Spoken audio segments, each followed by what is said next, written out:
This is the 18 WJTS News. In tonight's news, Old Man Winter makes an appearance in the WJTS TV viewing area. Huntingburg receives a grant for the 4th Street Heritage Trail Project. And we take a look at Thanksgiving food safety tips.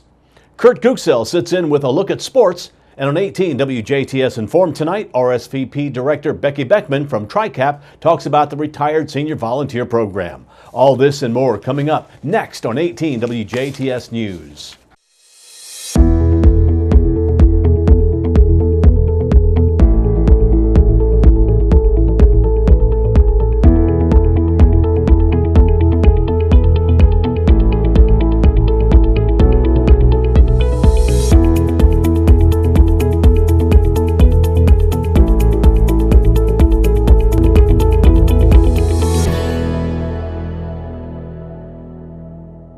Thank you for tuning in. I'm Bill Potter with the WJTS News. Old Man Winter paid us a visit. A mid-November winter weather system invaded overnight and early this morning, providing the area with a wintry mix of sleet, freezing rain, and just plain old rain that left a glaze of ice that will mostly been confined to more higher elevated surfaces. Precipitation began to move into the area from the south during the evening hours Wednesday in the form of sleet before combining with rain and some freezing rain over the overnight hours. It was all part of a system that also included some snow that fell mostly to the areas in our west. Ice accumulations were the greatest on elevated and exposed surfaces such as trees, power lines, and elevated decks and sidewalks. There were some reports of several fallen tree limbs along roadways around the area, including a tree limb that was reported to have fallen early this morning along St. Charles Street near the Hobbig Center in Jasper. There was also the report of an electrical transformer that blew near the intersection of 13th and Emily Streets in Jasper just before 1 o'clock this morning. That resulted in the loss of power to several customers in the neighborhood. Jasper Police Dispatch says power was restored in about 45 minutes after repairs were made. Also, there was a power outage reported early this morning that affected a large part of Huntingburg that DuBois County Dispatch says was the result of a Vectren issue.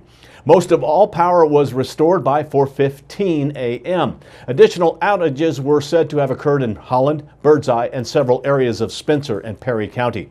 Local dispatches said there were no major accidents or slide-offs reported early this morning.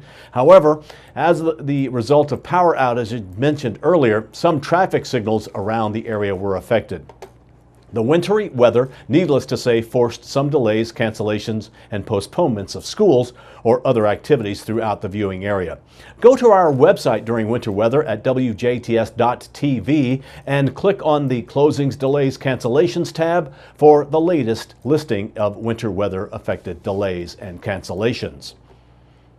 The city of Huntingburg has received a $200,000 grant from Radius Indiana's Regional Impact Fund for the 4th Street Heritage Trail Project.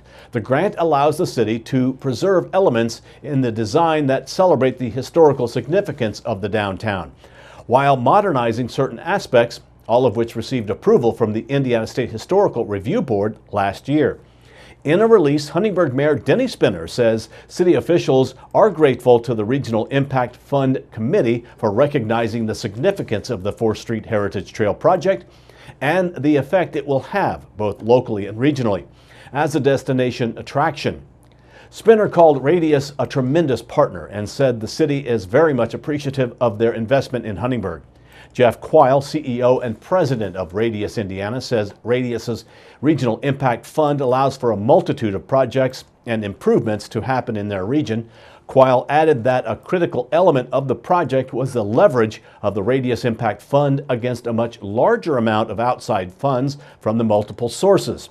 He says the Radius Impact Fund is a funder of last resort and was pleased to see how much the city had done to achieve success before they came to the fund. Quile says quality of place enhancements have become such a large part of economic development and says it's great news for Huntingburg to make the investment. He says they are excited to see their community bring this project to life. Milestone Contractors LP was awarded the bid at the City Council meeting on Tuesday. Project details will be forthcoming.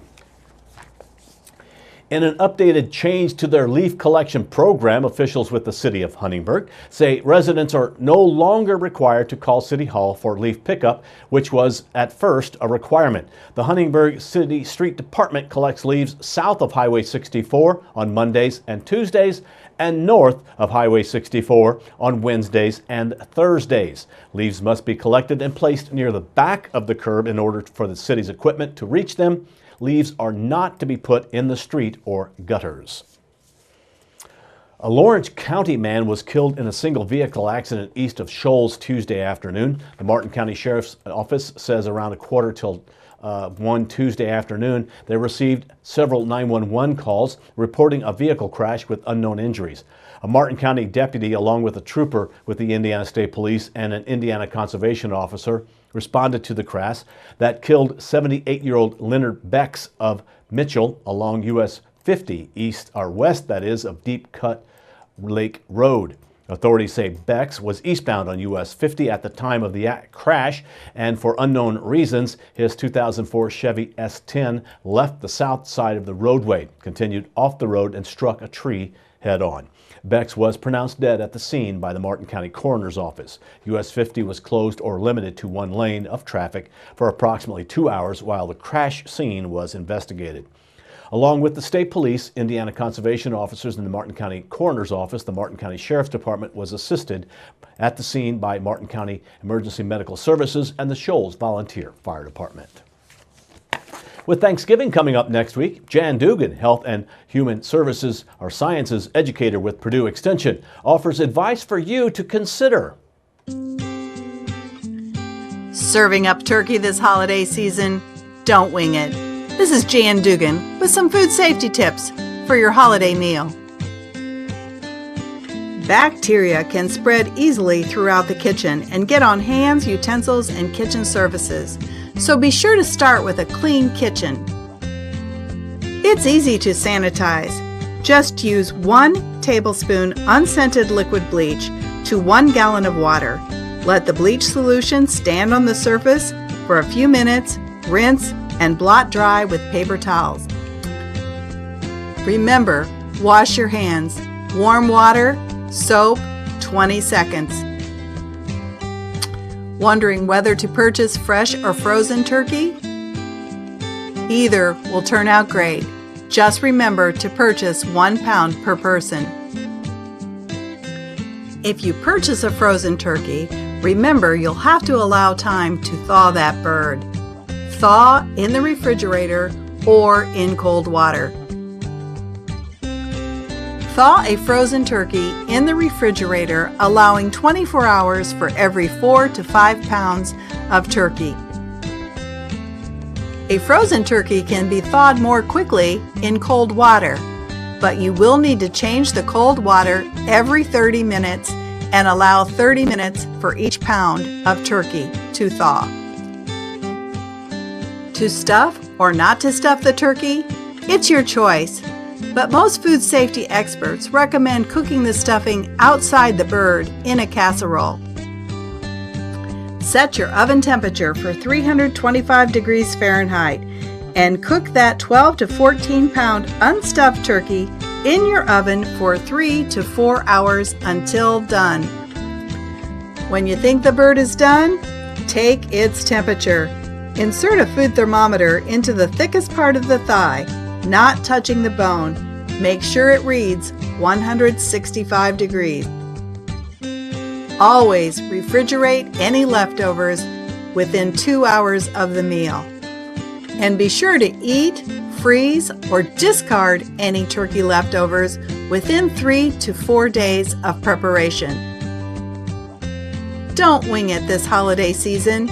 Enjoy a safe and tasty dinner.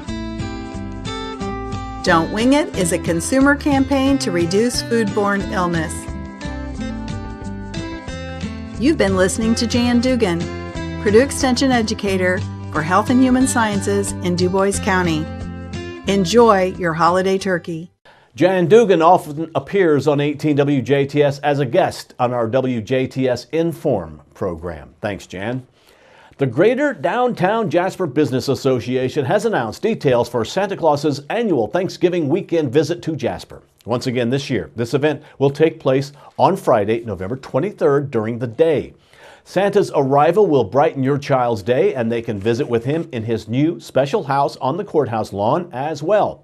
Folks are welcome to meet with Santa at the East 6th Street Fire Station from 12 noon until 1 p.m. At that time, 1 o'clock, Santa and his elves will be joined by members of the Jasper High School Band until they reach the west side of the square. Children are encouraged to dress up like Christmas packages and walk along in the mini parade. As members of the band play Christmas music, an elementary school contest winner will open the doors so Santa and his elves can enter and greet children for the remainder of the afternoon. Mayor Terry Seitz will be on hand to welcome everyone with a special greeting. Santa will then spend a few hours visiting with children in his special Christmas house until 3 p.m. Children and families are also encouraged to bring canned goods, and these items will be donated to the community food bank. For information, call the Jasper Chamber of Commerce at 812-482-6866, 482-6866. The Lincoln Drama Association is again producing the family-friendly and holiday favorite Scrooge's Christmas in December. The performances will be held at the Heritage Hills High School Auditorium on Saturday, December 8th at 1, 3, and 6 p.m., Saturday, December 15th at 1, 3, and 6 p.m., and Sunday, December 16th at 2 p.m. All times mentioned are central, and each performance will last about 1 hour. Adult tickets are $10 and children 12 and under are $5. Tickets can be purchased at the door or in advance at www.itickets.com/events. For a limited time, adult general admission tickets can be purchased for only $8 online by using the code SCROOGE when checking out. This code will expire on Friday, November 30th. Written by Ken Jones and adapted from the Charles Dickens classic Christmas Carol, the one-hour retelling of Ebenezer Scrooge's Christmas Eve epiphany after a night of nightmarish encounters with the ghosts of Christmas past, present, and future is directed by Sandy Fortune and features a cast of local actors and actresses portraying multiple roles. Stay tuned. Weather and sports is still to come on 18 WJTS News.